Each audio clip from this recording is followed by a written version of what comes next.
والقلم وما يسطرون ما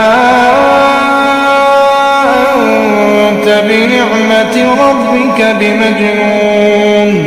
وإن لك لأجرا غير ممنون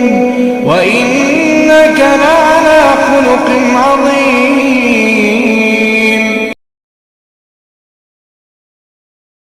الحمد لله وكفى وسلام على عباده الذين اصطفى اما بعد. معزز ناظرین اکرام، ایک روایت ہے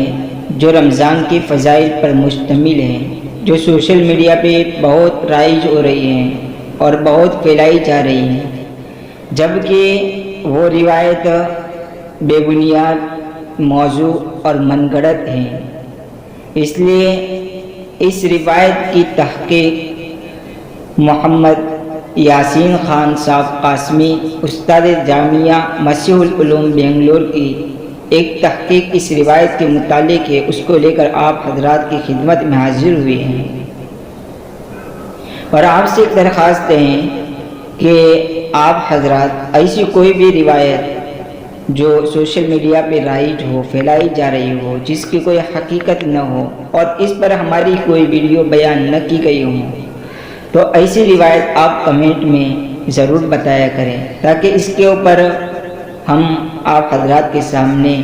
حقیقت اور اس کی تحقیق پیش کر سکیں. جزاک اللہ خیر. لہذا روایت سنیے. ایک بار حضرت موسیٰ علیہ السلام نے اللہ سے پوچھا کہ یا اللہ، جتنا میں آپ سے قریب ہوں، آپ سے بات کر سکتا ہوں، اتنا کوئی اور قریب ہے؟ اللہ تعالیٰ نے فرمایا، اے موسیٰ، آخر وقت میں ایک امت آئے گی، وہ امت محمد صلی اللہ علیہ وسلم کی ہوگی، اور اس امت کو ایک مہینہ ایسا ملے گا جس میں وہ سوکھے ہونٹ، پیاسی زبان، سوکھی ہوئی آنکھ، بھوکے پیٹ جب افطار کرنے بیٹھے گی تب میں ان کے بہت قریب رہوں گا. موسیٰ، تمہارے اور میرے بیچ میں 70 پردوں کا فاصلہ ہے، لیکن افطار کے وقت اس امت اور میرے بیچ میں ایک پردے کا بھی فاصلہ نہیں ہوگا، اور جو دعا وہ مانگے گی اسے قبول کرنا میری ذمہ داری رہے گی. سبحان اللہ. اگر میرے بندوں کو معلوم ہوتا کہ رمضان کیا ہے تو سب تمنا کرتے کہ کاش پورا سال رمضان ہی ہو. جواب: وعلیکم السلام ورحمۃ اللہ وبرکاتہ. آپ نے جو روایت ارسال کی ہے اس کی تحقیق درج کرتا ہوں، ملاحظہ کریں. مورخ و ادیب شیخ عبد الرحمن بن عبدالسلام صفوری شافعی متوفا سن ہجری 894 نے اپنی کتاب نزہۃ المجالس و منتخب النفائس میں ذکر کیا ہے. چنانچہ لکھتے ہیں، قول موسیٰ علیہ السلام یا ربی اکرمتنی بالتکلیم فہل اعطیت احدا مثل ذلك فاوحى اللہ تعالی یا موسیٰ ان لی عباد اخرجهم فی آخر الزمان وأكرمهم بشهر رمضان فأكون أقرب لأحدهم منك لأنك كلمتني بيني وبينك 70,000 حجاب فإذا صامت أمة محمد حتى ابيضت شفاههم واصفرت ألوانهم أرفع الحجب بيني وبينهم وقت إفطارهم یا موسیٰ طوبى لمن عطش کبدہ واجاع بطنہ من رمضان. نمبر 2، شیخ اسماعیل حقی متوفا سن ہجری 1128 اپنی تفسیر روح البیان میں لکھتے ہیں، رویہ موسیٰ علیہ السلام قال یا ربی هل اکرمت احدا امثل ما اکرمتنی اسمعتنی کلامک فقال تعالی ان لی عبادا اخرجهم فی آخر الزمان واکرمهم بشهر رمضان وانا اکون اقرب الیہم منک فانی کلمتک بینی وبینک 70,000 حجاب فإذا صامت أمة محمد وبيضت شفاهم واصفرت ألوانهم أرفعوا تلك الحجب وقت إفطارهم يا موسى طوبى لمن عطش كبده وجاع بطنه في رمضان فإني لا أجازيهم دون لقائي وخلوف فمهم عندي أطيب من ريح المسك ومن صام يوما استوجب ما لا عين رأت ولا أذن سمعت ولا خطر على قلب بشر قال موسى أكرمني بشهر رمضان قال تعالى هذا لأمة محمد علیہ السلام۔ یہ ہے وہ روایت جس کی ترجمانی آپ کی ارسال کردہ تحریر میں کی گئی ہے۔ اس کے علاوہ متنوع تعبیرات میں مختلف اضافوں سمیت اور تھوڑی کمی بیشی کے ساتھ اسی کا مطلب و مفہوم عموماً شائع کیا جاتا رہا ہے۔ تحقیق ملاحظہ ہو، اولاً تو یہ روایت کتب حدیث میں کہیں نہیں ہے، حتیٰ کہ جو کتابیں موضوع و من گھڑت روایات کے عنوان سے لکھی گئی ہیں ان میں بھی اس کا وجود نہیں، نیز جہاں ہیں وہاں نہ تو اس کی سند بیان کی گئی ہے اور نہ اس کا حوالہ ذکر کیا گیا ہے۔ شیخ صفوری نے مصدر و مآخذ کی جانب اشارہ تک نہیں کیا، صرف واقعہ نقل کر دیا، جس سے ظاہراً یہی تعصب بنتا ہے کہ شیخ صفوری اس واقعے کو اسرائیلی روایت کی حیثیت سے ذکر کر رہے ہیں، جیسا کہ انہوں نے اپنی اسی کتاب میں بے شمار مواقع پر اسی طرح کیا ہے۔ دوسرے، شیخ اسماعیل حقی نے لفظ رویہ لکھا ہے جو بظاہر حدیث کی جانب اشارہ ہے، مگر یہ لفظ جس طرح حدیث رسول کی نقل کے لیے بولا جاتا ہے اسی طرح مطلق واقعات و روایات کی نقل کے لیے بھی استعمال کیا جاتا ہے، لہذا شیخ اسماعیل کے طرز سے احتمال ہے کہ وہ مطلق واقعہ کہہ کر نقل کر رہے ہوں، اور یہ بھی احتمال ہے کہ حدیث رسول کی حیثیت سے نقل کر رہے ہوں، اور بظاہر یہی دوسرا احتمال راجح ہے، جیسا کہ شیخ نے اپنی تفسیر میں احادیث کو بے شمار مواقع پر اسی طرح نقل کیا ہے۔ ثانیاً، شیخ عبد الرحمن صفوری کے حالات زیادہ کہیں نہیں لکھے ہوئے ہیں۔ شیخ خیر الدین زرقلی نے مؤرخ ادیب من اہل مکہ لکھا ہے۔ ان کی کتاب نزہۃ المجالس و منتخب النفائس جو ترغیب و ترہیب اور فضائل اعمال کی کتاب ہے، جس میں واقعات و حکایات اور بزرگوں کے ملفوظات درج ہیں۔ اس میں معتبر احادیث بھی ہیں، لیکن بہت ہی زیادہ موضوع اور من گھڑت اور بے اصل روایات بھی ہیں، اور ایسی بے اصل روایات ہیں جو صرف اسی میں ملتی ہیں، کتب حدیث میں کہیں نہیں ملتی۔ اور شیخ اسماعیل حقی جو 12ویں صدی ہجری کے علماء میں سے ہیں، تفسیر میں اور تصوف میں 2-3 عدد کتابیں لکھی ہیں، اسی لیے ان کو صوفی اور مفسر کہا گیا ہے۔ انہوں نے اپنی تفسیر روح البیان میں موضوع اور من گھڑت روایات حد سے زیادہ بھر دی ہیں۔ اس تفسیر کا بھی یہی حال ہے کہ اس کی روایات حدیث کی کتابوں میں ڈھونڈنے سے بھی نہیں ملتی۔ اس سے معلوم ہو گیا کہ حضرات علماء حدیث کا علم تو رکھتے تھے، مگر متخصص محدثین اور نقاد محتاط محدثین میں سے نہیں ہیں جس پر ان کی کتابیں شہادت پیش کرتی ہیں۔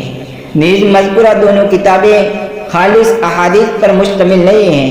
بلکہ تاریخی واقعات، اسرائیلی روایات، معتبر و غیر معتبر حکایات کا معجون ہے۔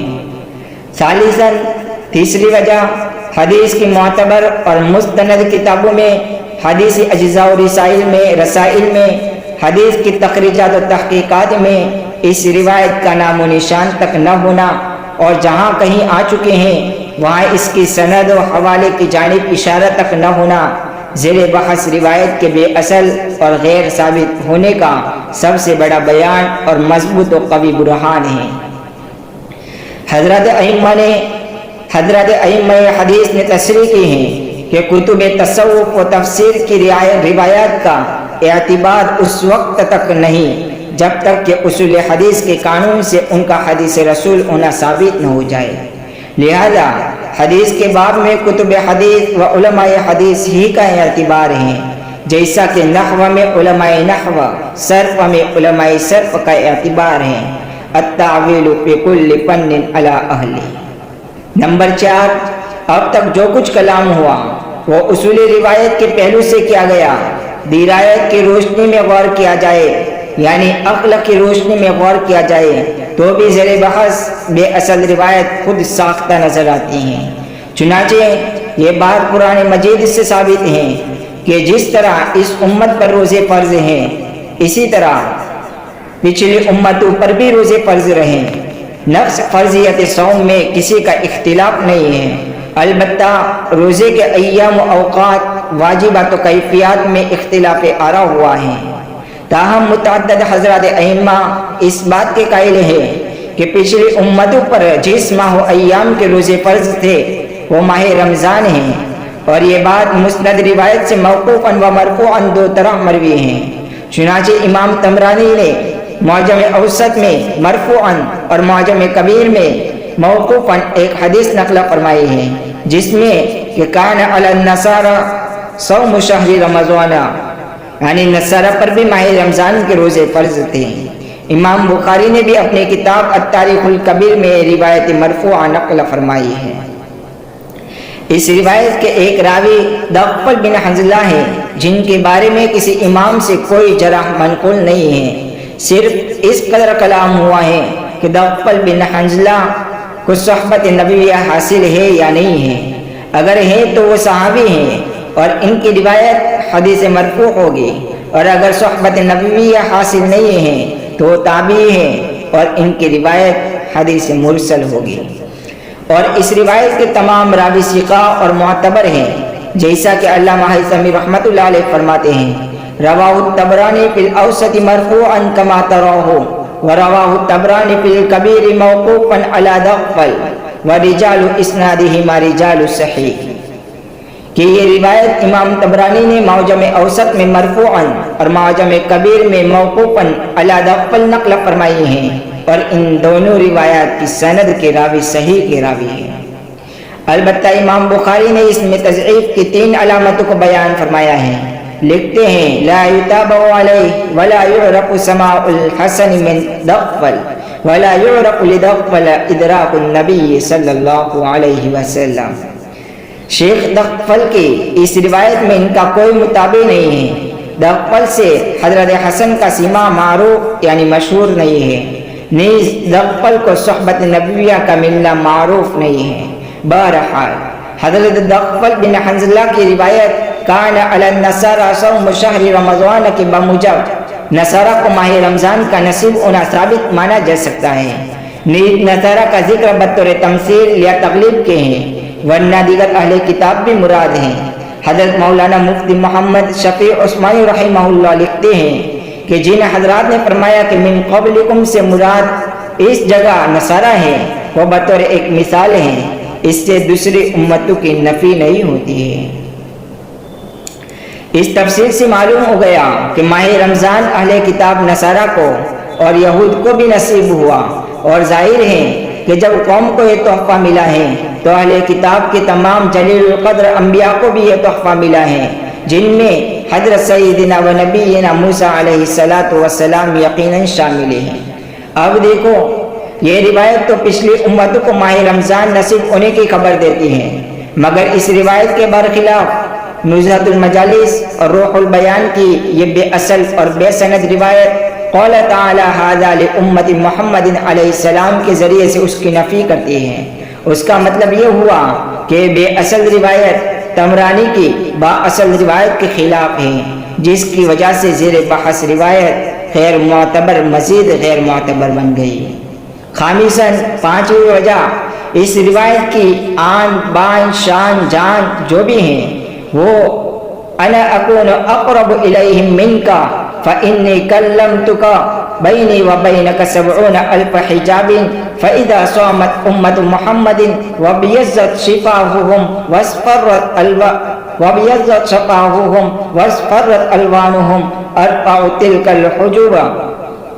وقت افطارہم ھذا لامت محمد علیہ السلام ہے۔ اور یہ عبارت متعدد پہلو سے نصوص صریحہ اور اہل سنت والجماعت کے متفقہ و مسلمہ عقیدے کے خلاف ہے۔ چنانچہ اجمالی کلام کی روشنی میں سمجھیں کہ نمبر 1، حضرات انبیاء کی مابین باہمی تفاضل قرآن و حدیث سے قطعاً صحیح و ثابت ہیں، اور اس تفاضل کو ماننا لازم اور ضروری ہے۔ لہذا جس نبی کا افضل ہونا معتبر طریق سے ثابت ہے، انہی کوئی افضلیت کو مانیں گے۔ اسی طرح جو فضیلت و منقبت منقول ہے، اسی کو ان کے لیے ثابت مانیں گے، اور چونکہ فضائل و مناقب کا تعلق نقل صحیح سے ہے، اس لیے نقل صحیح کا ہونا واجب ہے۔ لہذا نہ تو ہم اپنی عقل و رائے سے کسی نبی کو کسی نبی سے افضل ماننے اور کہنے کا حق رکھتے ہیں، اور نہ ایک مفضل و برتر نبی کے حق میں کوئی غیر ثابت فضیلت ثابت کرنے کا حق رکھتے ہیں۔ نمبر 2، علم عقائد و کلام میں تفصیل انبیاء کے مباحث میں بحث ہوتی ہے کہ عمومی نصوص کے پیش نظر حضرات انبیاء ملائکہ سے افضل ہے یا نہیں۔